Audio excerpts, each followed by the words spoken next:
If you ask most pro fighters, they'll tell you the best way to win is by knockout. Submissions are great, and sure, there are a bunch of guys who maybe prefer them, and decisions can be good if it was hard fought or super dominant, but there's just something about someone's unconscious body nothing else. It's not always easy to score a KO in the UFC at the highest level of the sport, and putting a streak of them together is definitely something to be celebrated, and is also made for some of the most fun and entertaining moments in the sport's history.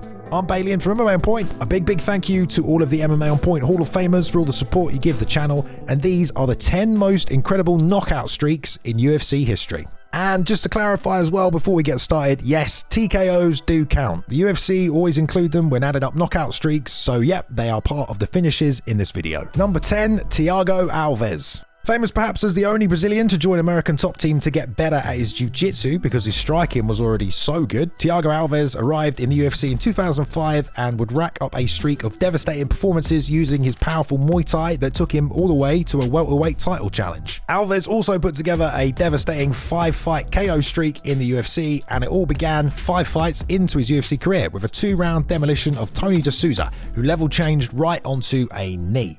The following year, he battered Hironaka before it was all just too much, and he got him stopped in the second round. Just 1 month later though, Thiago put on a fight of the night with Chris Liddell that was called as a TKO after Chris couldn't continue into the third round. That fight was an incredible performance by Alves against a tricky veteran, and he continued the streak when he introduced legendary welterweight Carl Parisian to his Muay Thai knees, and again in incredible fashion ended his 3-fight win streak and title hopes. That performance gave Alves a shot against the former champion Matt Hughes, who for years had been dominant, and in an absolutely jaw-dropping incredible performance, he KO'd the country boy with another knee. 5 straight knockouts for the Brazilian. He had amazing Muay Thai, and we saw the best of it in the UFC, a legendary welterweight challenger run. Number 9, Don Frye. Back when the UFC was just getting started, there were a handful of guys who were just, levels above everybody else. They usually had a grappling background, were in much better physical condition, and they at the very least knew what the fuck they were doing. In 1996, Don Frye entered the UFC at the perfect time. He was an NCAA Division I wrestler, had boxing experience, and the best guy in the UFC at the time was Dan Severn, and that was his training partner. So he pretty much had free reign on the UFC roster, and he went on a 6-fight knockout streak. Things started with an 8-second knockout of Thomas Ramirez. Now this guy I think drove a cab, but the 8-second finish was still wildly impressive to everyone in attendance. Later that night, Don showed his wrestling and smashed apart Sam Adkins. The guy had absolutely no idea what to do on the ground, and Don TKO'd him. He then took on what I guess you would consider a vet at this time, Big Daddy Goodridge. He pinned him down and punched him until he'd had enough, and Don went home the UFC 8 tournament winner.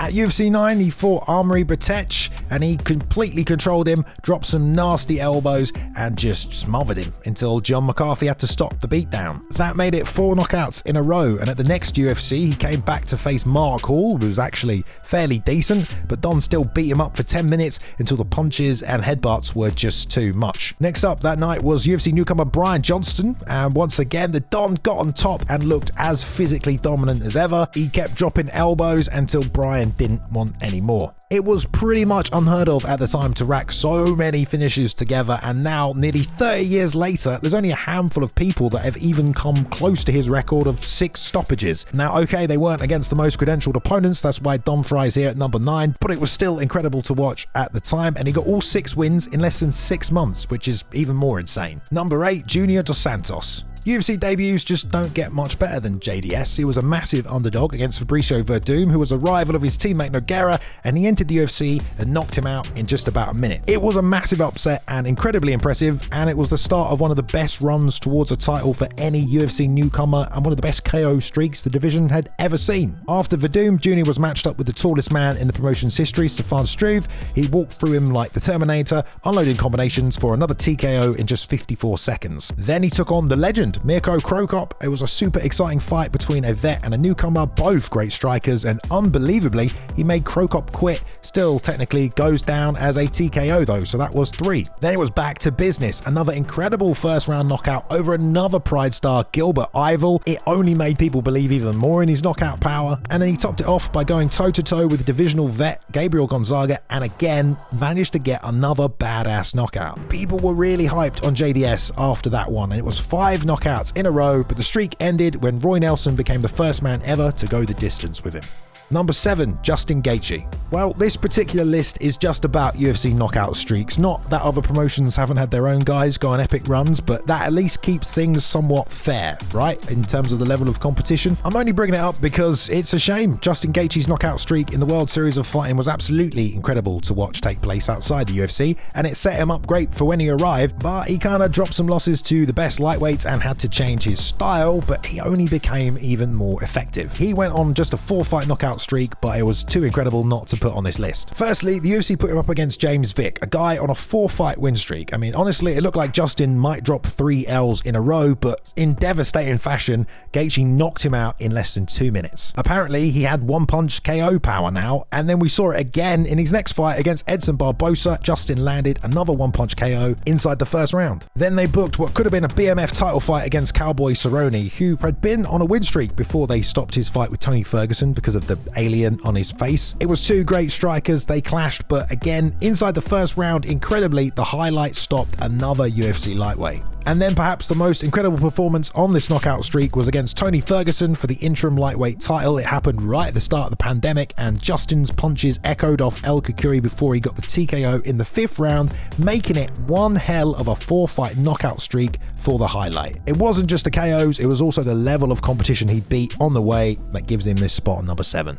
Number 6, Sergey Pavlovich. It felt like after Francis Ngannou left the UFC while still champion, the division had been left with a giant knockout artist-shaped hole, and we were all pretty lucky Sergey Pavlovich was there to punch his big fist through it. He racked up a near-historic streak of 6 knockouts before he lost and became the scariest guy in the division in the process. Sergey was 12-0 by the time he arrived in the UFC, but lost his debut to Alistair Overeem. The following year, though, the Russian was back and Marcelo Golm was the first victim on the streak. He absolutely flatlined Marcelo in just over a minute. Next, he took on the rising prospect Maurice Green. Now, this was a big, tall guy who had looked impressive on a 3-fight UFC win streak, had been training with John Jones, and it made it even more incredible when Sergey also put him away in the first round as well. Now, it was clear at this point he had pretty spooky power, but he popped up on everyone's radar when he made it 3 knockouts in a row. He made the trip to London to take on Shamil Abdurakhimov, and once again with one massive punch floored him and TKO'd him on the ground. After that, if you were paying attention, you knew who Sergey was, and it got him a fight with the number 5 Derek Lewis on a UFC pay-per-view.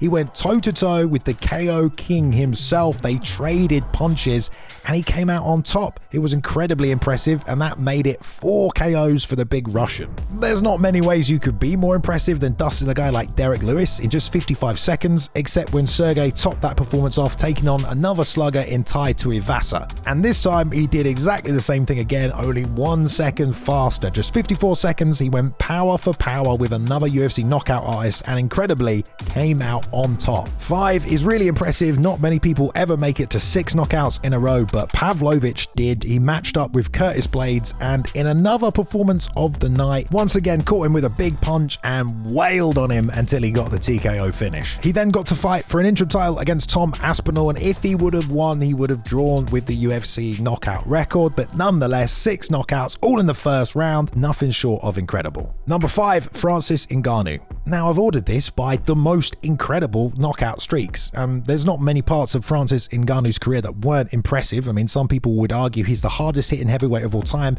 and he started things off in the UFC with 6 finishes in a row, but one of them was a submission. Otherwise, that might be the streak we're about to talk about. All of that got him a shot at the world title, and he unfortunately lost, but his rise back up the UFC heavyweight rankings saw him impressively knock out 5 opponents in a row. The first knockout in this streak came as he was coming off the worst performance of his career. He returned to fight Curtis Blades in China. He shook off the naysayers and absolutely annihilated Blades' chin in under 1 minute, and that was 1 down. He then took on UFC legend in Cain Velasquez, who admittedly was at the end of his career, but Francis still capitalized in the best way possible, knocking out the legend in just 26 seconds. That was shocking to say the least. After that, he got another former UFC champion in Junior Dos Santos, and incredibly, once again, Francis just looked unbeatable. He walked through JDS and also finished him in the first round with just some incredible power punches. And just when you thought things couldn't get any better and you were already convinced the old Ngannou was back better than ever, he blasted Jairzinho Rosenstrike in a crazy sequence of punches, and that took just 20 seconds. But to top off the streak though, Francis ended it in the rematch with Stipe Miocic for the UFC Heavyweight Championship. He scored another devastating knockout, making it 5 in a row, KOing the world champion. Such a great run, and ending in a world title. Incredible is the only word for it, not just because of the power you were witnessing, but because of the people he beat and the title he captured. Number 4, Conor McGregor. Alright, some people might not agree with this one, and at this point it's almost 10 years removed, so it's hard to describe someone who wasn't there what Conor Mania felt like. A guy essentially came into an unwatched UFC division at featherweight and suddenly had the most eyes on him in the entire sport. He trash talked and predicted his way to 5 knockouts in a row against UFC competition, and each one was kind of more spectacular than the last. After going to a judge's decision for the first time ever in his career against Max Holloway, Conor took a year out to recover from an ACL injury he sustained in the fight, and when he came back he looked better than ever and showed it by taking the UFC back to Ireland and, to the screams of thousands, knocked out Diego Brandao in the first round. He then got an incredibly hyped matchup against a divisional contender in Dustin Poirier, a guy everyone thought would be a challenge, and once again Conor did what he said he was going to do and bounced his head off the canvas. The hype was reaching feverish levels at this point, and Dennis Silva complained that Conor had been rushed through the division, so they booked that fight and Conor sliced through another contender and added another KO to his win streak. That was 3 in a row, and it was supposed to be a title fight already, but Jose Aldo fell out of their matchup and Chad Mendes stepped up on short notice. That fight had everyone asking a lot of questions. Chad beat Conor up early and things were looking bad,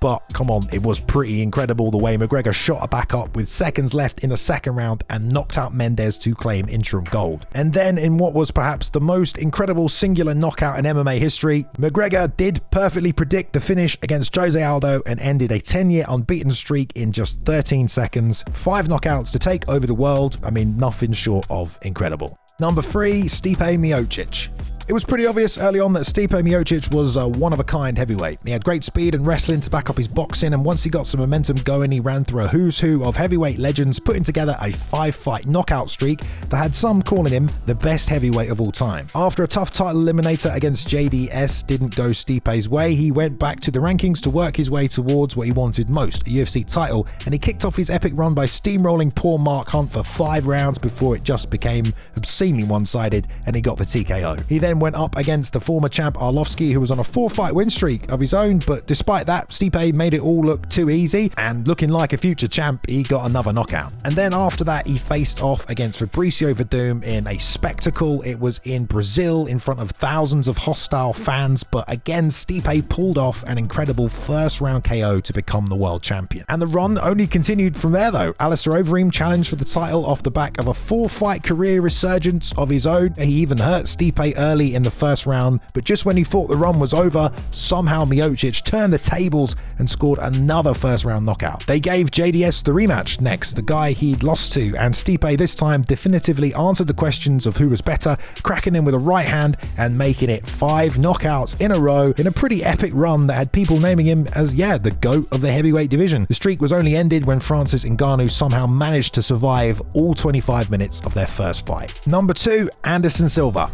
When you want to talk about UFC records, Anderson Silva is already holding a bunch of the most impressive. Longest title reign in UFC history, longest win streak in UFC history, also most knockout of the night awards, so it's not surprising that he also went on a few finishing streaks. The one that kickstarted his UFC career though was incredible, brutal, and he ran through the division immediately. Right away from his UFC debut, the Spider looked incredible. He made a statement, effortlessly avoiding Chris Lieben's marauding attacks and put him away with one clean, devastating knee. We saw those same knees in action in his title fight next with Rich Franklin. He absolutely destroyed the champion with his tie clinch. Travis Lutter was up next, and when he wouldn't tap to the triangle, Anderson started bouncing elbows off his dome until the ref finished it. The streak then continued when Nate Marquardt, the Pancrase champion, tried to take Anderson down, but he also got absolutely smashed with super accurate and hard ground and pound, and it was another knockout finish for the Spider. And to finish everything off, they gave Rich Franklin another shot at Anderson Silva, who looked absolutely invincible at this point. The finishing combination he hit him with made you feel bad for him. In just 2 years, he'd put together a 5-fight knockout streak that made him seem like probably the best fighter in the world. Before we get to number one, let's do some honorable mentions as well, because there's a few people here. Obviously, Matt Brown has had a ton of UFC knockouts. He had a 5-fight streak that, if we were ordering just by length, would have got him on the list,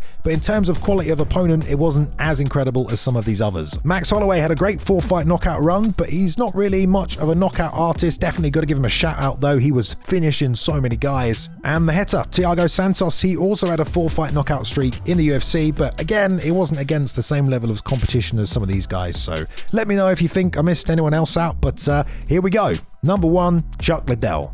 Well, I do think it's probably only fair to give the guy with the UFC record of 7 knockouts in a row the number one spot, but also the way he was doing it and against who at the time also made it the most incredible run ever. He brought the sport to a wider audience at the same time he was knocking people out in the octagon, and you could almost say he carried the UFC for a few years purely on the back of his knockout streak. Chuck had already been a UFC star, but he didn't win the belt the first time around against Randy Couture. Then he went to Pride and lost, but when he returned to the UFC, he was ready to start the longest KO streak in UFC history. It started with the long-awaited fight with Tito Ortiz, a matchup years in the making that finally happened. You know, people were super hyped. It was an incredible rivalry, and he ended it in explosive fashion with Chuck unloading murderous punches into Tito. The Iceman then reminded everyone how devastating his striking was when he knocked around Vernon Tiger White for a round before sending him wobbling to the canvas. Then he rematched Randy Couture for the world title, and it was an absolutely massive fight for the UFC promotion. It was even more anticipated because they'd just done the first season of The Ultimate Fighter, and the Iceman sent the entire arena into an absolute frenzy when he put the champion out cold in the first round. Chuck then defended the title against Jeremy Horn, who he ended up melting into a Rory McDonald-like TKO win after piecing him up across 4 rounds. That made it 4 for Chuck in just about over a year as well. The streak carried on though when Randy Couture and Chuck rematched once more in truly vicious fashion. The Iceman unloaded that right hand and once again quickly shut out Randy.